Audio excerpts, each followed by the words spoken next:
Welcome to Watchman on the Wall, a daily outreach of Southwest Radio Ministries and SWRC.com. Today, we wrap up Gettysburg Preview Week with Bill Federer, and Clayton Van Huss will discover foundational truths with Israel Wayne. Friends, I have a special announcement. Right now, through Monday, all hotel bookings made through our host hotel, the Wyndham Gettysburg, will include one free general admission ticket to our 3-day Prophecy in the News live event. Additionally, guests with a confirmed room reservation will receive a free copy of Bill Federer's new book, Silence Equals Consent, and an exclusive discount on all resources purchased on site during the event. Book your hotel room today at our host hotel and receive a free admission ticket, a free copy of Bill Federer's new book, and a special discount card that can be used all weekend at the event. Take advantage of this special offer. It's going on right now through Monday. Visit SWRC.com and click on the red Prophecy in the News live banner at the top of the homepage, or call 1-800-652-1144. Now, here's Ministry President Dr. Kenneth Hill with a very special guest.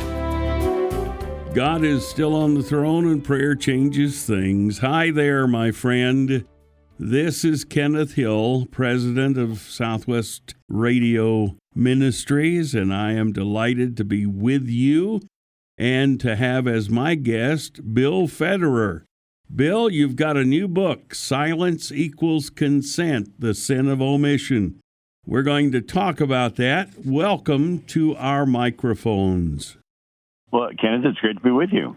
We want to talk specifically about what's going to go on in Gettysburg, Pennsylvania, October 17th, 18th, and 19th of this year. Folks can find out about it and can register for it at swrc.com or by calling 1-800-652-1144. And this is Prophecy in the News live in Gettysburg, Pennsylvania. And so you are going to be a featured guest for the VIP luncheon. Congratulations, Bill Federer.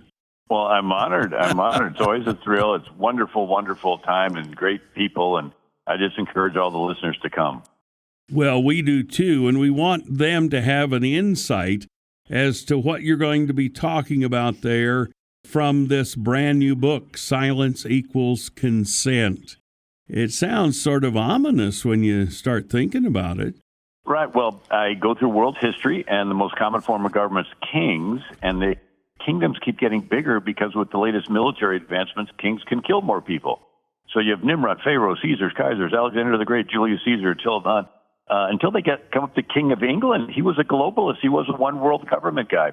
And America's founders wanted to break away, and they flipped it, and they made the people the king. Where did America's founders get their idea? From the Bible? What part of the Bible?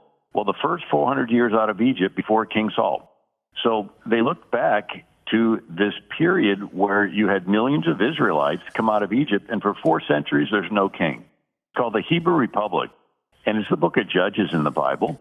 But we don't appreciate how unique that period was, that the whole rest of the world is kings and pharaohs, and here you have millions of Israelites and no king, and it worked because everybody was taught the law and personally accountable to God to follow it. And so this is what the reformers, John Calvin and the other ones, looked to as the model of how to have a government without a king. They came to America, and we literally had churches founding cities. So Roger Williams and the First Baptist Church in America founded a city, Providence, Rhode Island. And Reverend Thomas Hooker and his First Congregationalist Church in America founded a city, Hartford, Connecticut. And so everybody's involved in church and everybody's involved in city government because it's the church founding the city. There's like no non-church members tagging along to be lazy and let them run stuff. Every single government leader is a church member because it's the church founding the city. And so they would have one building in town called the meeting house, and that's where the pastor would teach the Bible, and that's where they would do their city business. The revolution starts, and the British send over a military governor, Thomas Gage, and he outlaws meeting houses. We don't need the people meeting. You just obey government mandates. And we're like, no, nothing happens in America unless we give our consent. Turns into a revolutionary war, and we win. And so we set up a government where it's we the people. We get the idea from these New England pastors who got their idea from the Bible, what part of the Bible, that first 400 years out of Egypt before King Saul. Now, why is this important?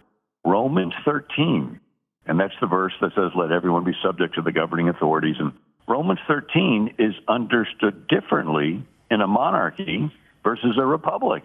In a monarchy, subjects submit to the king. In a republic, the citizens are the king. The politicians are your servants, public servants. You hire them, you fire them. They do what you tell them to do. This is important, right? Kings of Europe wanted a theocracy.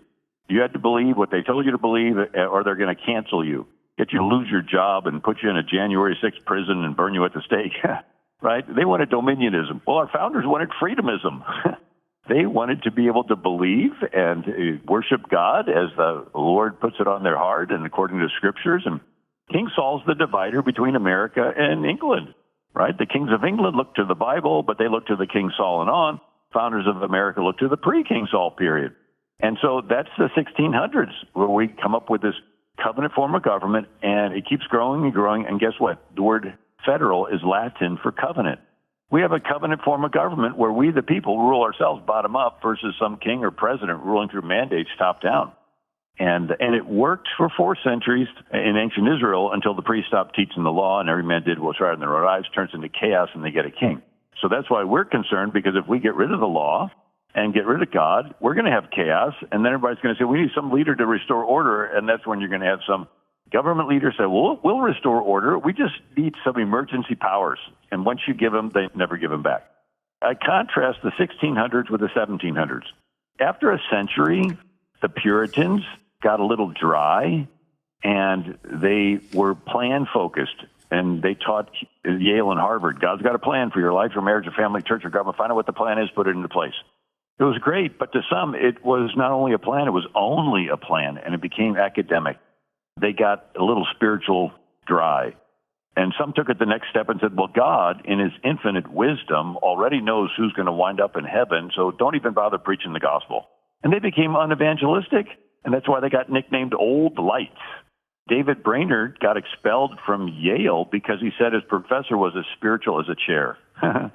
And so in the 1700s, you had the New Lights. So they said it's more than a plan. It's a personal experience with Jesus. And when you have this experience, your life will change, and you won't do worldly things anymore, like bars and brothels and government. Wait, what was that last thing? Yeah, government. We decided it's worldly, so if you're really Christian, you're not going to be involved. Well, that's a little different than an entire century where everybody's involved in church and everybody's involved in government. Like, yeah, don't be involved in government anymore because it's worldly. So that's where you get this idea where you hear pastors saying, well, our church is a little more spiritual than your church because we don't get involved in politics. We just preach the gospel. We are so spiritual, we don't even care what kind of country we're leaving our kids, right? And so we got to unpack where the pietists came from. In Germany, Martin Luther had a personal experience with Jesus, the just shall live by faith. But some German princes have been waiting for a chance to break from Rome, and they go, this is my chance, kingdom of mine, I just decided you're all Lutherans. And the people are like, okay, great, we're Lutheran. What do we believe? So for the people in the kingdom, it's not necessarily the same personal experience Martin Luther had. So a revival movement starts called Pietism that said being a Christian is more than doctrine, even if it's good doctrine. You have to have an experience with Jesus. When you do, your life will change, and you won't do worldly things like bars, brothels, and government. Turned into the German concept of the two kingdoms. The kingdom of the government, the kingdom of the church, the two don't touch. So where the Puritans said you can do both, church stuff and state stuff, right? You can be a spouse, you can be a parent, right? One person can do two things. But these pietists said, no. If you're real spiritual, you're going to withdraw from the government. Well, that brings up an interesting scenario. Because if all the spiritual people withdraw from government, who's left to be involved but the less spiritual? And they're going to yield to their ambitions and become power-hungry and tyrants. It's almost a self-fulfilling prophecy. Don't get involved in government because it's worldly. Well, why is it worldly? Because we're not involved in government. And so 4 centuries of that two-kingdom concept in Germany allowed Hitler to seize power, put Jews on train cars. They're going right past the church crying for help, and the church's response was, well, that's the government killing the Jews, and we're the church. We can't get involved in government stuff because we're holy, so let's just sing praise songs louder. It's like, can anybody see there's something wrong with that picture? And I think God is intentionally pushing us to this point. He's letting the evil be exposed, and he's watching us. Are we going to give our silent consent to it, or are we going to say, okay, I stretched the rubber band, but I can't stretch it anymore. I'm going to take a stand. Bill Federer, and it's Silence Equals Consent, the Sin of Omission. Bill, this book sounds like it's for our time, and I think your special time together with the VIP group at lunch at the Gettysburg Conference will be exactly what we need, brother. Thank you so much. Forward to being there, and I encourage everyone to come. We're looking forward to you being there as well, because I'm wanting to hear this in detail. The Gettysburg Conference is October 17th through the 19th, and you can find out more about it at swrc.com. 1-800-652-1144 is the phone number. Prophecy in the News Live comes to Gettysburg, Pennsylvania for 3 full days, October 17th through the 19th. A dozen speakers focusing on Bible prophecy, the rise of the one world system, and biblical mysteries. Right now through Monday, all hotel bookings made through our host hotel, the Wyndham Gettysburg, will include a free general admission ticket to our Prophecy in the News Live event. Additionally, guests with a confirmed room reservation will receive a free copy of Bill Federer's new book, Silence Equals Consent, and an exclusive discount on all resources purchased on site during the event. So book your hotel room today at our host hotel and receive a free admission ticket, a free copy of Bill Federer's new book, and a special discount card that can be used all weekend. Take advantage of this special offer taking place right now through Monday. Visit swrc.com and click on the red Prophecy in the News Live banner at the top of the homepage, or simply call 1-800-652-1144. Prophecy in the News Live, Gettysburg, October 17th through the 19th. Register today. From Affirm Apologetics, here is Clayton Van Huss. I'm so glad you joined us today on the Watchman on the Wall program. I am your host, Clayton Van Huss, the director of Affirm, the apologetics branch of Southwest Radio Ministries. And we're very excited today to be joined by a guest who is involved in several different ministries. Israel Wayne is our guest today. Israel, welcome to the program. Oh, thank you, Clayton. It's great to be on your show. Interestingly, I've been looking at some of the things that you've been doing. We want to know more about you. You're an author, you're a conference speaker, an apologist, you're into homeschooling. Tell us about some of the ministries you work with. Well, I've been working in Christian publishing in many different facets for over 30 years now. My wife and I have been married a little over 25 years. One thing that makes us a little unique is we have a larger than average family size. We actually have 11 children. That's exciting, and we're moving towards becoming grandparents soon. So really thankful for the season that the Lord has placed us in. And so the concept of discipling our children and helping to equip them with a biblical worldview is one that's very important to me. I just see the statistics of how we're losing so many church youth who are walking away from the beliefs that they were raised in their churches and Christian homes. And we really want to provide resources and training and equipping for parents and grandparents to help them to be able to successfully pass the baton of faith to the next generation. Wow, that is something. And what you said about the young people walking away, I've noticed you've done some work with Answers in Genesis. And of course, they're very involved in working with kids in an apologetics way. If you go to the Ark Encounter, you see the room that's got all the little coloring books and things, and it's teaching that we need to teach that Bible history is real, that the Bible is not a book of fairy tales. Quite often, our young people, when they are questioned on this, they'll question themselves, they'll question the Bible, and they'll walk away. I think it's very interesting that that's something you're looking at here. Yeah, I was just reading some statistics yesterday. Of course, I read a lot of the research from Dr. George Barna and others, and one of the things that we've seen over and over that really helps to keep young people in the faith is when they are trained with Christian apologetics, which of course is a defense of the Christian faith. And so when they're given good answers to the difficult questions, we find that makes a significant difference. So I've actually produced like a Bible doctrine theology curriculum for high school. I have resources for parents and Our ministry is called Family Renewal. So we really try to focus on the whole range of the family to help equip them to be able to defend the Christian faith, but also to not just think biblically, but live biblically as well. Right. You practice homeschooling and you're involved in homeschooling. Tell us a little bit about your work there. Well, my mother was actually one of the founders of the modern day homeschooling movement. She started homeschooling my older sister and myself in 1978. Well over 45 years ago, she began this project. And so I was homeschooled. My wife was homeschooled. Her family started in 1983. We were basically entirely homeschooled, and then we have homeschooled all of our 11 children from birth. And, what that does is it gives us the context of time, because I really think time is the most significant force and influence. If we want to influence the life of our child, we have to be there for them, and we have to spend more time with them than anyone else. And unfortunately, it just seems like so many children are kind of being raised outside the home or raised with devices and social media and entertainment and so forth. And, the average parent now, it says, the U.S. government says that the average mom spends an hour a day with her child, and the average dad is only 29 minutes a day. And so we really see that buying back time is really important for influence. And so that helps us to be able to have that time for influence. Right. That is so important. I noticed you've done some writing for the Old Schoolhouse magazine. Yes, I've been a columnist for a number of homeschooling publications, including that one.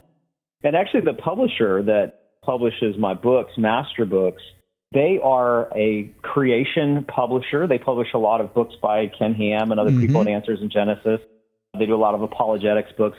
But they're now developing a full K through 12 biblical worldview Christian curriculum for students, which is really exciting because when I was being educated, we had Christian curriculum, which I was very thankful for, but I noticed some of the newer publishers are really putting apologetics intentionally into the academic books as well and trying to give a biblical view of science and history and even mathematics and be able to help us to think biblically about every subject at every grade level. And so it's really exciting to see groups like Master Books doing that. Oh, that is great. I love whenever we get the list from Master Books, what's new, what's coming out. That's good stuff. The publishers of the Old Schoolhouse are Paul and Gina Suarez. They are members of my church here in Tennessee, and they are lovely people, very serious about serving the Lord and the work that's going on. So that is really cool. Yeah, we've had a chance to work with them quite a bit. In fact, Paul and I were at the Southern Baptist Convention, I think it was last year, handing out hundreds of copies of a book that I wrote called Education, Does God Have an Opinion? To pastors to hopefully encourage them to think about the necessity that we have of and the opportunity that we have of giving Christian children a truly Christian education. Oh, that is great. So you've authored a number of books, and of course today we're going to be talking about Foundational Truths, a Modern Catechism, but tell us about some of the other works that you've done. 8 or 9 years ago, I was on this radio network talking about a couple of books that I published that were a little more theological, called Questions God Asks and Questions Jesus Asks. Questions God Asks was based on 19 different questions that God asked people in the Old Testament. Questions Jesus Asked was 20 questions that Jesus asked people in the New Testament. So it was like 39 different Bible doctrine questions that were explored through the questions God asked and questions Jesus asked. It's a very unique approach to Bible study. And then I've written a couple parenting books. One is called Raising Them Up, Parenting for Christians, which is about how to pass on our faith and disciple our children. And then my wife and I wrote one called Pitching a Fit, Overcoming Angry and Stressed Out Parenting, which is one of the biggest struggles that we see with Christian parents today, that they say, I just deal so much with stress and anger as it relates to relating to my child. And I know it's destructive, but I don't know how to stop doing it. And so that book is actually our bestseller, I think, because of the relevance that parents feel with that particular issue. And then, as I said, I wrote that book, Education, Does God Have an Opinion? And then another book called Answers for Homeschooling, which is really just trying to answer the top objections that people raise against homeschooling. What about socialization? And shouldn't our children be in public school to be salt and light? And all those things, but to do it with research as well as scripture. Wow. These are highly important topics that you're covering here. And this that we're going to be talking about today, this Foundational Truth, a Modern Catechism, It excites me very much. A number of years ago, of course, we had the 500th anniversary of the Protestant Reformation, well, at least of Martin Luther's actions. I was privileged to be involved in a documentary film about the incident. In the process, I spent some time talking with a very conservative Lutheran pastor, and he gave me a copy of Luther's Small Catechism. I was amazed at that because catechism is a word that many Protestants don't use. What is a catechism?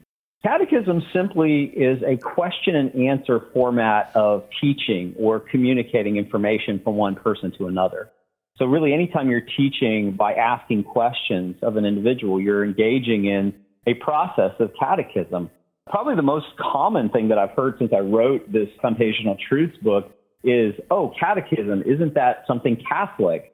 Mm-hmm. And actually, as you mentioned, Martin Luther wrote the first Protestant catechism, and virtually every Protestant denomination, including Baptists, have used the catechism over the centuries until really about 1900. Some of them started to use more of their denominational Sunday school publishers' materials, right, and kind of moved away from the historic approach of teaching with this question and answer format. But we feel that there's a lot of value in that approach. And so we wanted to create a modern catechism because while those historic catechisms are great, and we kind of drew from many of them, some of them were written 400 years ago, and so the language is a little archaic. And so we wanted to be able to make it simpler and just easier for especially young children and high school students. It's really for the whole family, but for them to be able to understand what's being asked in the questions with simplified language. Right. And I like on the cover, it says, answering the essential questions of Christianity. And that's what you're doing. You're getting to the roots with this book, aren't you? Exactly. So we took 52 of what we consider to be the most essential Bible doctrine questions. And then our goal was to answer it directly from Scripture itself. Like, we have a list of scriptures right next to every question and answer. And within the answers, we have color-coded which scriptures we've drawn from for the wording of that answer. So as much as possible, we're kind of trying to pull from the wording of Scripture and then paraphrase it into a synthesized answer so that it's not just a person's opinion answering these Bible doctrine questions, but it's actually saying this is how the Bible itself would seek to answer each one of these questions. Right. I'm fascinated by the structure in this book. As I look at the pages, they are simple to understand. They are easy to read.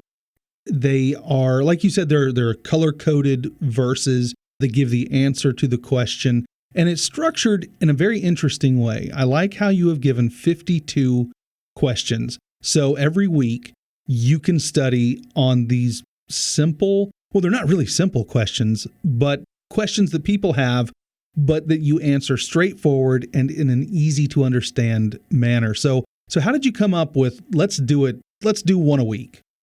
Well, we were thinking that some churches may want to use it. It used to be that churches used these for their Sunday school classes, for new believers classes, for lots of different applications within the church. And so we thought this would be a great way for us to be able to pick one a week. And a family could do that process of one a week or could go through it faster. Took my family through the catechism, and we went through it in a couple of months where we were just taking a question, a question a day, but we'd spend a couple of days on a few of them just to discuss it. And there's a way to be able to memorize the answers, questions and answers if you want to. And we even have a shortened version that's on like the backside of so there's like 4 pages per lesson. And on page 3, we give like a shortened answer for children. So they can just give like a simple one-line answer to each one of these Bible doctrine questions. This is amazing. So the book is Foundational Truths, a Modern Catechism. The author, Israel Wayne, we're talking today. Israel, we were just talking about the structure of the book. Who is this book written for? Is it for children? Is it for adults? Or is it for a multitude? Who's your audience on this? Well, when we first pulled it together, my prime target was families, that families would sit together in the living room. And, I was doing this with my adult daughter, who still lives at home, all the way down to my 3-year-old. And so the whole family was participating together. But I asked the publisher, let's please, when we design this, not make it childish. Let's make this something that that adults can use in a church format.